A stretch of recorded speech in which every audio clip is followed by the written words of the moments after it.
Hi there, YouTube friends. I get a lot of questions about theme park design in my videos. Several people seem to want to increase the realism of their projects, but don't really know where to start. What makes a park realistic? Is it the coaster designs? Is it the way paths flow? Well, what about the gift shops or the restaurants? The carts, the vendors, the games, the upsell attractions, parking, entrances, the list goes on. In short, yeah, all of that is important, but it doesn't have to be overwhelming.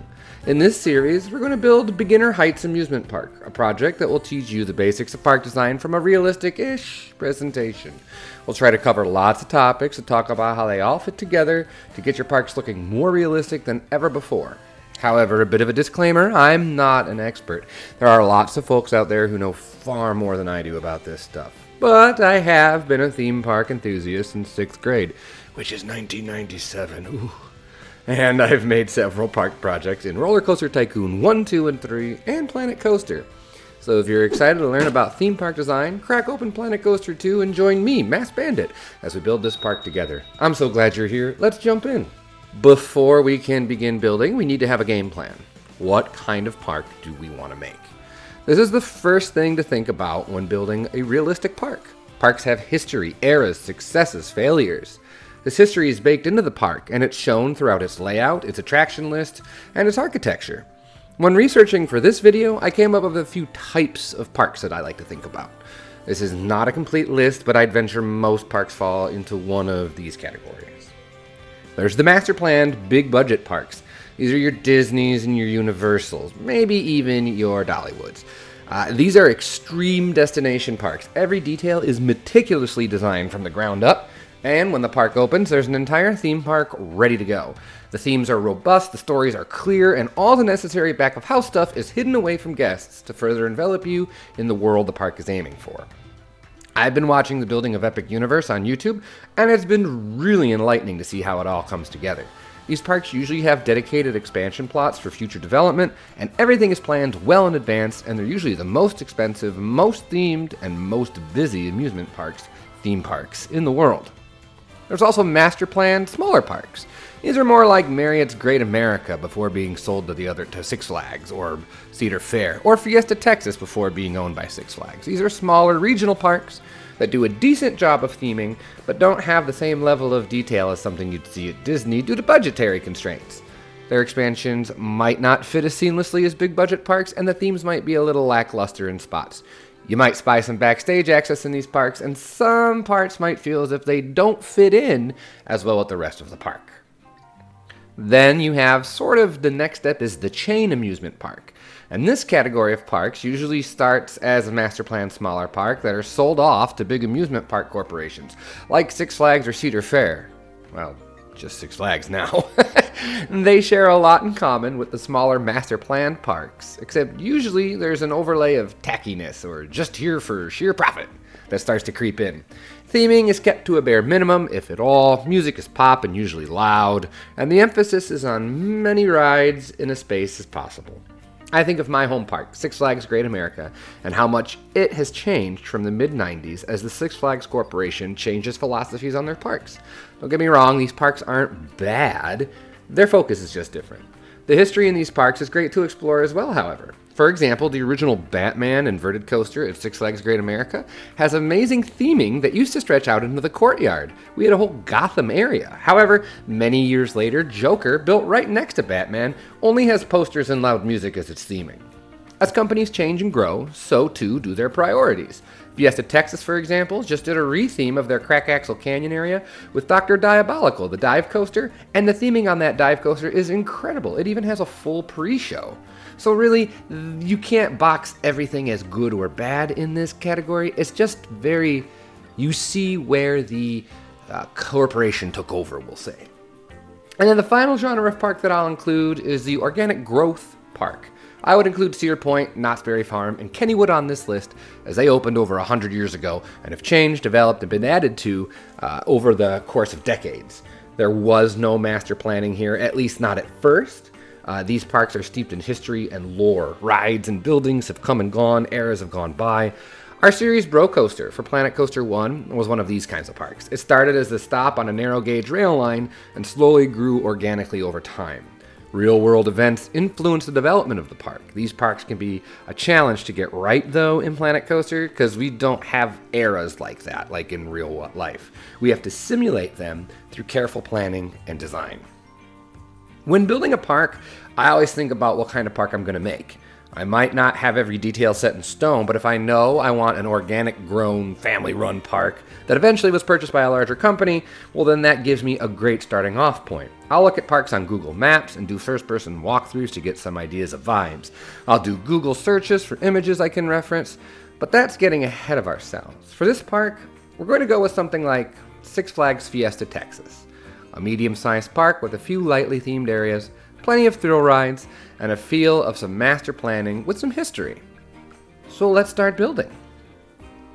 Here we are at the Planet Coaster 2 menu.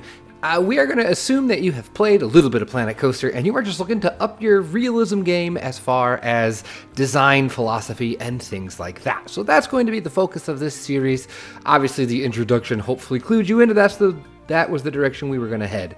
So I am going to be building this in Sandbox, and if you would like to follow along with me, here are my settings. We're going to go to New Park, and I'm going to set it in the Temperate. Even though we are going to be basing this off of San Antonio, Mediterranean might be okay, but we're going to go ahead and use Temperate. End of the day, I like the terrain paints in the Temperate map a lot, so we're going to confirm that location. We're going to name it Beginner Heights. You don't have to name it that. Name it whatever you want. And these presets are important. I'm going to click Creative. This is an absolutely creative play. However, I am going to modify it by going to the settings.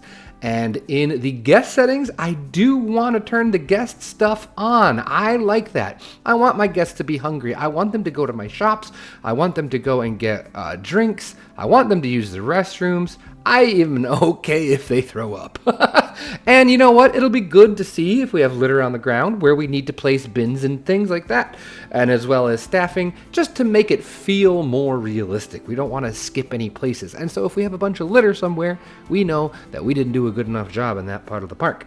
Facility negative effects, we'll keep that off. Weather effects on guests, we'll turn that on. We'll turn sunburn on. And yeah, so I'm going to apply those changes.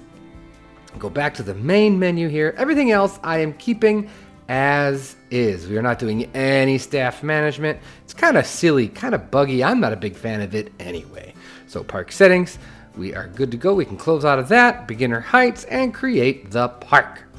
Now when you open your map, you're going to see some buses and some peeps. Immediately I went in and I turned off the park. I closed the park to get those peeps out of there. I don't really want them in there yet. And I went ahead to my multi-select tool by hitting the I shortcut, clicked and dragged, and I got rid of all that entrance stuff, including the paths, the buses, the trees, and I cleaned up the entrance area here and got rid of a bunch of the trees. This gives us a relatively blank canvas to work with. And we can flatten that out. I'm not going to. When we get over there, we will. And so the first thing we need to think about is what we want this park to look like. And so I love to use, like I said in the intro, Google Maps and pictures of maps and things like that. So let's look at Six Flags Fiesta Texas, our influence for this project. So here's a look at the entrance to Six Flags Fiesta Texas. And we have here the main entrance with the park sign, which is kind of cool, but I don't want to directly reference it that hard, at least not this part. So what I'm going to do is I'm going to build some ticket booths that would be here instead of this big open area here. And then what I want to do is I do want to mimic this structure here and the entrance area here. And that's kind of what we're going to do. Another thing I looked at when I jumped in here was there any public transportation? And this looks like a drop-off or a bus line to me, which is really cool to see. So we're going to include, oh, you can even see the little bus symbol. There's some public transportation. So we're going to include some public transportation off to the side, just like our reference. And I am going to be keeping this up as I build. And so I recommend if you're building with me, do the same thing and or just follow along with me as best you can. Now, I know you might be thinking, whoa, you said we were going to build along with you, but this is really easy to do. Feel free to pause the video and take a look as I go through the things. This is all just paths. I'm going to start with my bus depot, and that'll give me a hard border for the rest of our park, which will help later so we don't get too sprawly. One of my biggest issues is I like to make my parks sprawl quite a bit, and so this is going to help us with that. So what I've done is I've just taken 2 of the buses here, plopped them down next to each other at a distance that seemed reasonable, and then I just used in-game pathing, a big emphasis actually on the stamp builder tool. This is probably my favorite tool of all the path building tools. With just over 100 hours in the game now, this is the one I come to the most. I use this, and then I use the edit tool the most. And so all I did was plop those buses down. Actually, first I built a really large, if we come up here to customize style, asphalt path.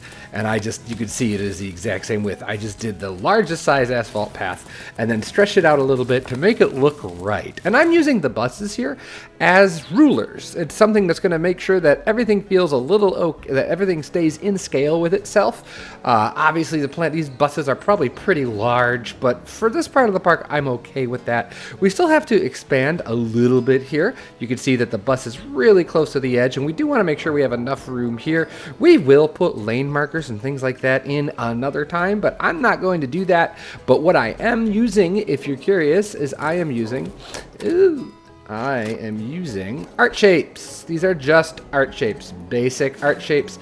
I don't think I even scaled them. I might scale them a little bit later for different purposes, but using them white, yellow, whatever you wish to create your line, your road markings is absolutely fine, but art shapes I find work really, really well.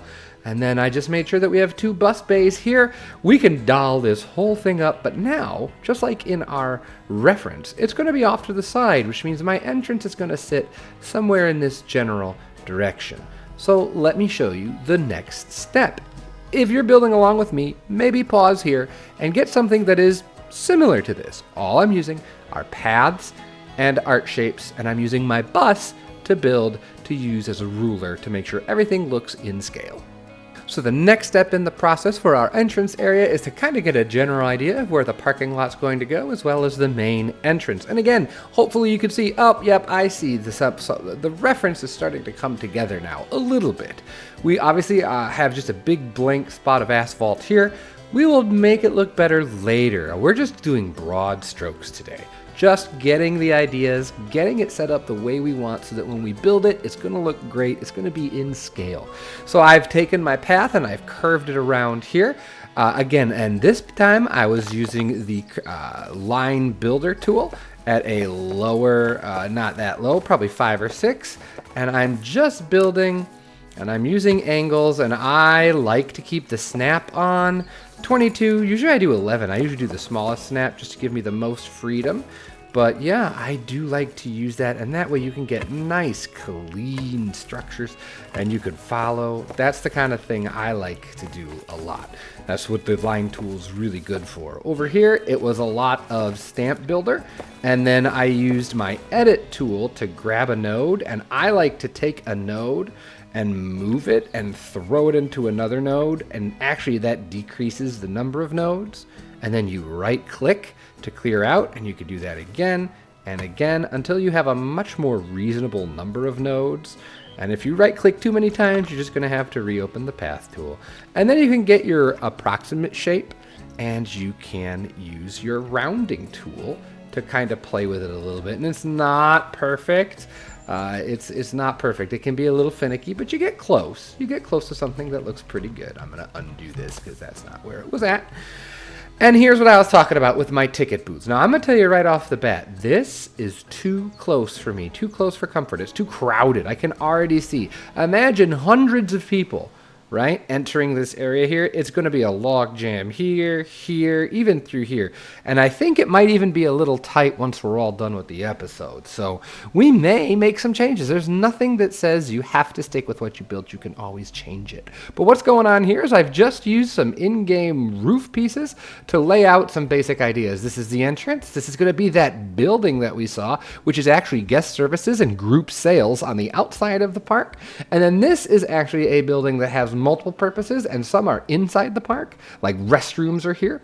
We're actually going to save this for another day, for another episode. We are only going to be doing the entrance, the plaza, and this building today, and the entrance to concretize our ideas. So again, it's a lot of fiddling, it's a lot of playing, it's a lot of manipulating, and it takes time. This takes time. It doesn't happen quickly. Unfortunately, to build in a realistic style, it will take time and it will take practice. So again, pause here, take a look at what I've done. It's all just path stamps and manipulating nodes. And then we've got some ticket booths and we've made an outline. Your outline can be just like mine. It could be slightly different. It's really up to you. Next step in the process is building the actual ticket booths. So I wanted to turn this into a time lapse for you so you can see the process I go through when building structures. The basic idea here is absolutely off the top of my head, and I think by the end it's really going to kind of stick out in a way that isn't necessarily the best, but I do like what we came up with, so I'm going to keep it. You'll notice that I don't have anything here for scale, and you're going to see why that's so important in just a minute. I am going off of feel. I am assuming this is in scale with the in-game peeps, but I don't place down one of the little peep statues. So you'll see in a second what's actually going on here. We're using art shapes as counters. The glass here is to purchase your tickets. The issue with this is, in real life, this is kind of a relic, right? People don't really buy tickets the day of anymore. At least I don't. I usually buy my tickets in advance online. There's usually a discount to do so. And so part of this lore that I keep talking about, this is probably a vestige of an earlier era of the park, these ticket booths. As you see here, once I drop the little guy down, it is much too small. So I do go ahead and make that change. But as I was saying, so this area is probably not even used anymore, but it's important to have it because it does speak to a time when our park did have and need ticket booths. So I think it's important to make sure you have things like that. These are the things I am thinking about when I am building in Planet Coaster, especially if it's a realistic project. Like, what's the lore here? What's the history here? Why do these exist? How long have they exist? Do they fit? Are they an original? Da da da da da. These are all the things I'm thinking about. I'm also trying to nail down a specific little vibe here. I'd like to do some Southwest style theming, like Santa Fe, New Mexico, that kind of stuff. Arizona, West Texas, even like San Antonio, the Alamo and all that. So this was just me kind of playing with the idea. Honestly, because I've only built the Bikini Bottom water park up to this point, my knowledge of the pieces for these types of things is kind of lacking. But I do like to mix styles, mix pieces. You'll see different textures of wood, slightly different colors. And these just are ways to make relatively boring squares a lot more interesting. Here we are adding a touch of detail. We need to make sure that the employees can get into this structure. So we add a door, and then I made sure to pull the door through to the other side to duplicate it, so it does look like the door actually functions. And then here I had an idea. It would make way more sense to have this door not face the parking lot, because you would want to put your best foot forward here, and you would want this to look as pretty as possible as you are approaching from the parking lot. So we put the access point on the back of the structure here, and we are going to go ahead and use these marketplace roofs, which are probably up to this point my favorite roofs in the game. I think they're fantastic, and we are coloring them green. I didn't want to use the base colors.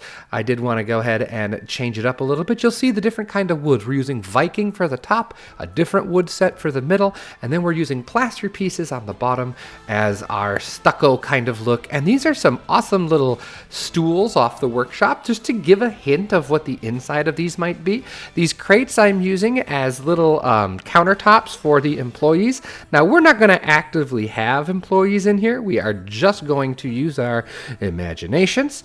But I think this is the level of detail I want to do with this project. I want to have a implied realism, like John T. from Geekism always talks about. A realism that is like, yeah, not every detail. We're not doing drains and we're not doing electrical boxes and things like that. That is not necessarily where I want to spend my time. So you need to figure out where you want to spend your time as well. What are you willing to do? How much are you willing to put in? And as long as you are having fun and you are happy with the results, then it's all good. The little stickers here we're using to kind of give an idea of maybe promos. And here, if you aren't familiar with these pieces, I love the damage decals and the grunge decals. Oh my gosh. They just add so much to otherwise boring textures of some of the Planet Coaster wall sets. So here, once we have the little thing, we are just going around and kind of mixing up the colors. I didn't like it once it was all built. I decided I wanted to go ahead and tone everything down a little bit, make it a little more neutral, just add a couple more details here and there. And then once we got one built, it's really straightforward just to copy pasta it to each and every place where we want to have a stall. And it's just that simple. So if you are getting confused, build a simple square, put a roof piece on top, and just add detail until you're happy. It's gonna look kind of weird at first. It's gonna look kind of weird until you get it all done. Here we are, just copying everything over to make these ticket booths what we thought they were going to be. I did have to spread them out a little bit further than I thought, which is why I mentioned that I think we're going to have to rearrange some things. But let's take a look at this slowed down as it's all completed with all the details that I added in. So here it is. This is what I have come up with. We have 4 identical ticket booths. I went ahead and used the little barriers here. These are awesome, and I do believe they actually function in keeping people not walking through them. The ribbon fence. So if you want to make sure that in your big open areas you have people, you want to do some crowd control, these ribbon fences are going to be very, very useful. But you can see here, this little guy, look at how nice that looks. I mean, this would be a pretty snug space. You'd be pretty much single file, 2 across, and you can just kind of fit that. If we really wanted to, we could put the person in there, but that would look kind of funky, I think. So, but you can see we've got the door in there, we've got the stools in there, just enough to kind of make you feel like, yeah, that looks pretty good. So now that this is done, we need to push all of this back a little bit, but it's really not that bad. I think all I'm going to do is do something kind of like this, where I'm going to move it. So what I did is I highlighted everything and I pressed M to move and just bring it back. Just bring it back a little. And then we can build our next structure, which is going to be this building over here. And the awning, the cover here, the actual entrance, where we're going to put our gates, our turnstiles, if we had turnstiles in Planet Coaster 2.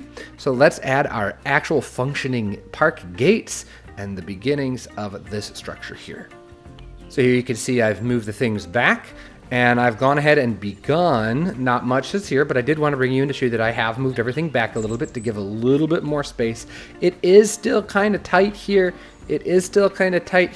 We may still move everything back, and that's okay. You can absolutely do that. But what's important for me here, as I've added a few more details, we've added some lights, we've added some planters with some trees, and we've even gone ahead and added some much older trees here that we can assume would be established for many, many years, again, to signify the age of the park. One of the things Mike Sheets, my buddy, talks a lot about is how well foliage can tell the story. In a new area of the park, there will be tiny new growth trees, and in older parts of the park, the trees will be more mature, more full grown, and that's an important thing to think about, and maybe we'll play a little bit with that as we progress here in this series. But the thing I was going to say is that it's always important to use similar materials. So this roof, this market roof, is really going to be the thing that kind of binds us together. It's going to be the glue for this entrance area, and the idea of stucco is as well. Now the colors of the building over here are not going to match, at least not exactly, and there's not going to be any wood, but with the use of the roof and this plaster, aka stucco, hopefully it'll all look harmonious in the end. So we're going to keep plugging away, and I will bring you back in once there's a little more to show. So a little bit of work, and here we are with our actual entrance now. So this is where the gates are to the park. We are calling it Beginner Heights Amusement Park. What I have done here for the sign is these are just the in-game fonts. I built the fonts as is and then scaled them to the size I wanted them to be. And once I had the font where I wanted it to be, I offset it, one lower and to the right, one up higher and to the left, and that's how I got these different colors. And these are the colors of our entrance area: yellow, blue, and this green color. Trying to break away from my usual habits of color, so I'm very excited with this. My issue is we're going to have to put this sign, we're going to have to double it or make a different version of it and put it here. And this is again making me think we're going to need some more room in this entrance plaza. It feels a little cramped, but let's take a look at what I've done here, some details. I've used wooden beams to go ahead and create some trellis, I think that's what it's called. Some support here, and just use a little bit of piece. You can decorate this however you want. I like this nice simple structure. It kind of gives a rustic vibe, which I am all about. And we are just using these are resort tropical pillars, the ones with the flowers all over them. Just recolor them and all the same color, and they just look like regular old plaster pillars, which is really nice. We've snuck in a whole bunch of entrance areas here. They're X'd because the park is closed. Added lighting. But one thing I want to bring your attention to is this fence here. It could because they need a way to close the park and make sure people can't get in. So this is a gate that would close all the way, and there would be a lock, a groove down here. And you can see I've even put the groove in for this to close. And the mechanisms, the motors, would be hiding up here in this support up there. So maybe that's not the most realistic way, but I think this is a nice, good enough, realistic touch you can immediately do to just nice little things. You're gonna be like, oh, yeah, look at that. They're things. Here's my big tip. The things that you don't notice are what make parks feel realistic. And without them, you don't know why. Like if you're ever like, why doesn't this feel realistic? It's because the stuff you don't pay attention to, the gates, the locks, the doors, the signs, the stuff that you don't pay attention to because it's hidden so well in a theme park, that's the stuff you got to pay extra careful attention to when you're building your park if you want to hit that vibe. So with that being finished now, we just use some flags and some signage. Over here, we are going to be working on our information and our group sales. They're both going to be information stalls because we don't have group sales. So we are going to start blocking out this building using more plaster walls and using that kind of southwestern vibes. So I know immediately a lot of people will probably be upset because look at how much I got done. However, you do need to realize that most of this is gridded pieces, and it's all pretty straightforward. The biggest issue, the biggest change, was I removed the stalls and replaced them with the counters. But that was really easy because once I put those stalls in and I decorated around it, I was able to just remove them and slide this in and use some simple wall pieces. So here are some things that I'm doing that I think really push my buildings into the next level. Trim. This here. These are just the pillars that we've been using for the entire episode, scaled to different. They're thicker on the bottom, thinner on the top. This helps make your buildings look really crisp, along with this stone structure here. This is an ungridded wall. If we take a look at it, this is an ungridded wall. It is the marble block wall. And this again helps kind of make it pop and make it feel real good. You can see we're not completely done yet.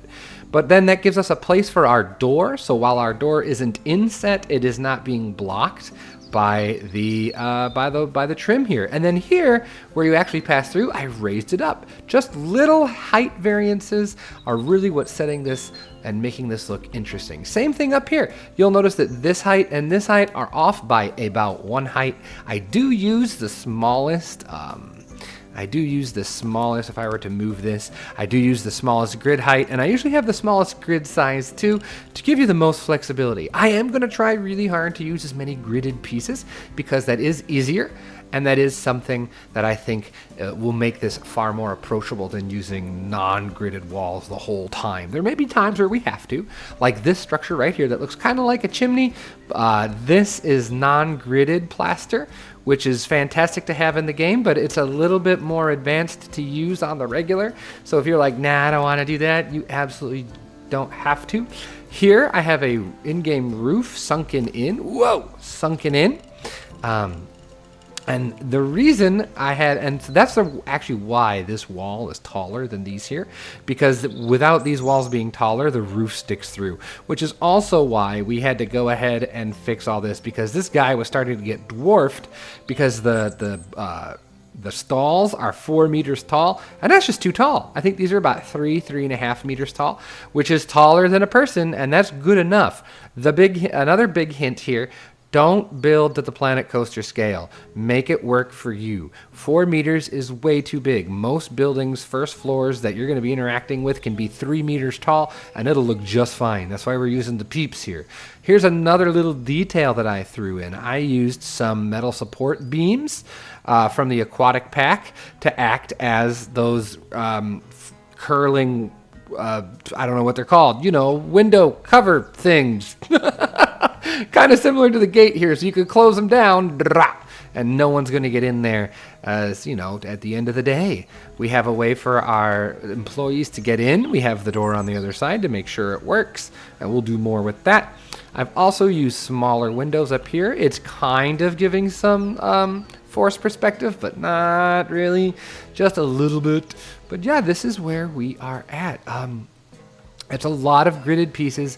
I'm using the grunge, I'm using the damage to add some detail and some nice looks to it. So these are the things I'm thinking about. Again, look at how together it looks, all because we're using the same roof style. I think that alone really ties everything together. And we're going to continue it here on the other side of the building so that everything looks cohesive and like one unit, that it was all built at the same time with a master plan. Because remember, the style of park we're going to build is a regional theme park, kind of like so smaller themes, but still care was taken. It's just their budget doesn't go as far as something like a Disney. So at this point, all that's left is to clean everything up, make these actual buildings, add some foliage, make it feel set in. And that's where we're going to stop for today, because this video is already getting crazy long. And if you've stuck with me this long, you are an absolute trooper. And if you are enjoying this longer form video where I go into bigger detail and explanation, consider hitting the like button and consider subscribing. I've had lots of people tell me that they want more tutorials. If this video doesn't perform well, I can't guarantee that we are going to be continuing with this tutorial series. So please, please, please, if you want more of this, let me know. I would be more than happy, but I'm not going to do it for me. I'm going to do it for all y'all who want it. So let me know if this is something that's important to you, if you find value in this, and how I can change it and make it better as well. Let's look at where we're going to stop today. So it doesn't look like we got a lot done today, but we really did. We've really set us up for success in future episodes. I think we really have done a good job in making sure that our scale is good and making sure that our theme is on point and making sure that the basics of our infrastructure make logical sense. Some things that I have added since the last update is we have our service road here, and all I did was I used some in-game fencing, and I'm going to probably dress this up to make it look like it's on wheels, but just by making it a little askew, it really shows off that this is a fence. And you're going to notice these awesome golf carts. I did not make them. They are from the workshop. I'll put a link up on the screen. I'll let you know who they are right now.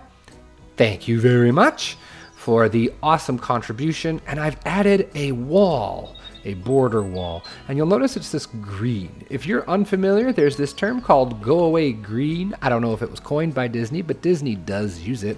And it's a specific shade of green that is just meant to blend into the background. And if you are really paying attention, you will see that I've actually painted some of this wall go away green, and it just sort of melts into the background, doesn't it? Isn't that cool? I think that's way better than if the whole wall was white. Very simple backside here. Not a lot of details. We'll probably go in and grunge it up a little bit later, but I did just want to get the whole building complete.